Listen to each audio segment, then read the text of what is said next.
Tapi ketika ditanya soal gratifikasi pesawat jet, Kaisang langsung menunjukkan muka masam. Dia terlihat sempat menggerutu lalu membuang muka saat menghadiri wawancara. Ternyata Kaisang ngambek. Putra Mulyono bisa ngambek juga ya. Padahal dulu ketika ditanya soal pesawat jet pribadi, Kaisang santai aja, seolah tidak masalah. Bahkan dia sempat bercanda akan kasih hadiah pesawat jet kepada kader PSI kalau semangat mendukung dan memenangkan Ridwan Kamil di Pilkada Jakarta.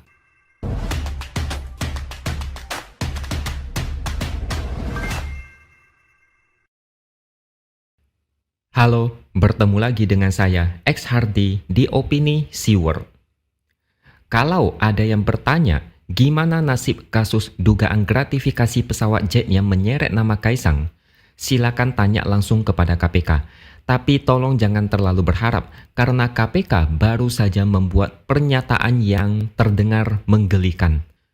Ketua KPK sementara, Nawawi Pomolango, mengatakan tidak ada target bagi KPK untuk mengumumkan temuan tentang dugaan gratifikasi itu.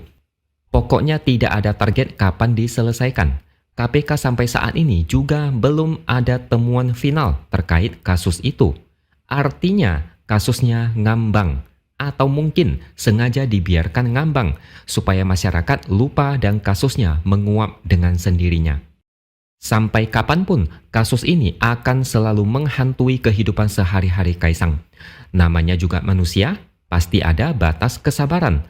Belum lama ini Kaisang melakukan sesi wawancara dengan wartawan setelah bermain sepak bola bersama dengan calon Bupati Boyolali, Agus Irawan. Kaisang mendukung Agus dan mengaku optimis dia bisa menang meskipun bertarung di kandang banteng. Tapi ketika ditanya soal gratifikasi pesawat jet, Kaisang langsung menunjukkan muka masam. Dia terlihat sempat menggerutu lalu membuang muka saat menghadiri wawancara. Ternyata Kaisang ngambek. Putra Mulyono bisa ngambek juga ya. Padahal dulu ketika ditanya soal pesawat jet pribadi, Kaisang santai aja, seolah tidak masalah. Bahkan dia sempat bercanda akan kasih hadiah pesawat jet kepada kader PSI kalau semangat mendukung dan memenangkan Ridwan Kamil di Pilkada Jakarta. Sekarang kok malah sewot?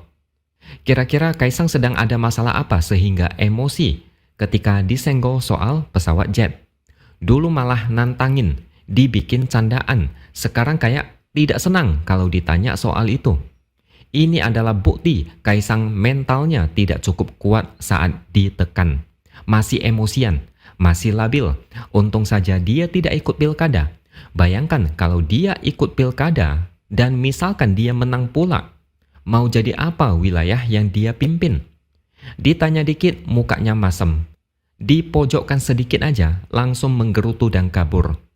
Dalam politik, sudah menjadi hal yang biasa, aib masa lalu dan blunder diungkit-ungkit.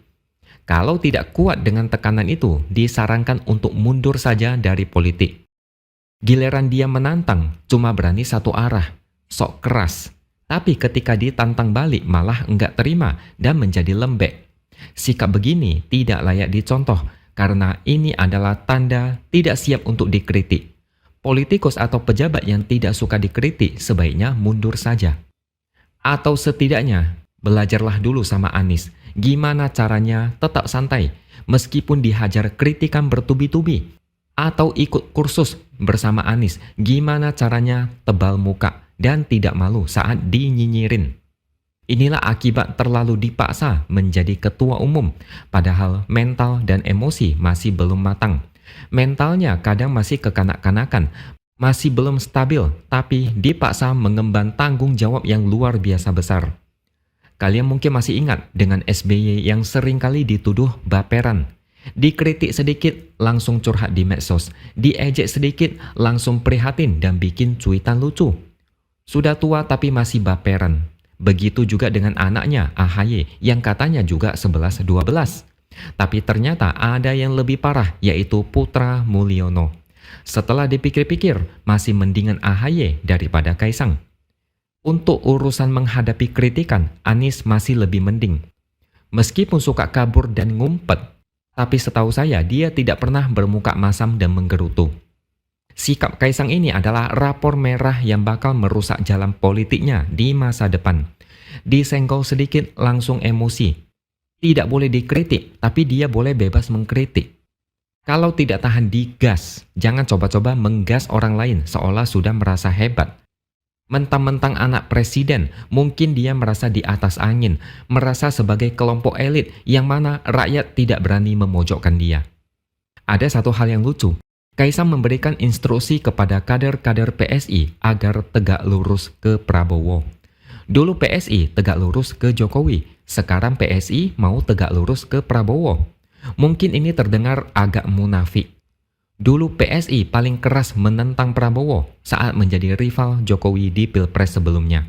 Sekarang PSI tidak malu mengakui jadi fans Prabowo kelas berat. PSI sekarang kehilangan ideologi dan arah politik. Sehabis menggandeng Jokowi, PSI tidak berubah. Tetap menjadi partai kecil yang tidak lolos ke Senayan. Sekarang mau tidak mau harus tegak lurus ke Prabowo. Karena kalau tidak, PSI bakal hanyut dan tenggelam.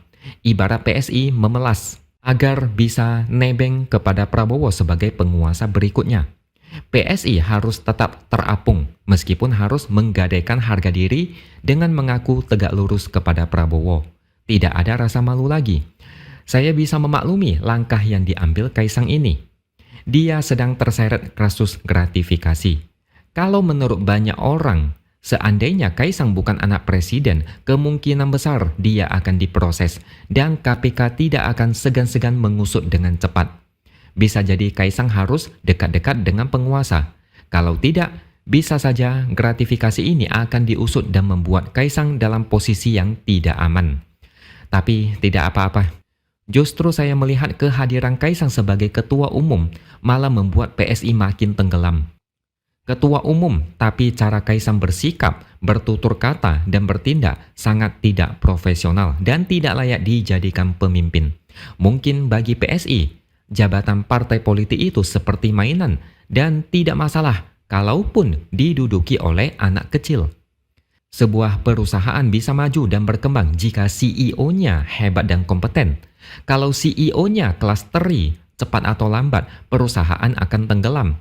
Sama juga dengan partai politik, kalau pemimpinnya asal-asalan, tinggal tunggu waktu untuk tenggelam. PSI mau sukses secara instan, tidak mau berproses. Makanya PSI menggandeng Kaisang karena dia anak presiden. Harapannya efek Jokowi menular ke PSI. Nyatanya tidak ada efek sama sekali. PSI sekarang makin tidak berkualitas, tidak jelas ideologinya, suka loncat sana-sini ke arah penguasa. Mereka pikir dengan tegak lurus ke Prabowo, PSI bakal kecipratan efek Prabowo. Malah saya khawatir setelah tanggal 20 Oktober nanti, Kaisang bakal menemui masalah yang jauh lebih besar. Ingat kasus Fufu Fafa dan dari kabar yang beredar, keluarga besar Prabowo sangat marah. Artinya apa? Kita nikmati saja dengan santai. Oke, sampai di sini dulu opini dari saya. Subscribe channel ini supaya makin berkembang dan jangan lupa tuliskan komentar Anda. Terima kasih sudah menonton dan sampai jumpa lagi di lain kesempatan.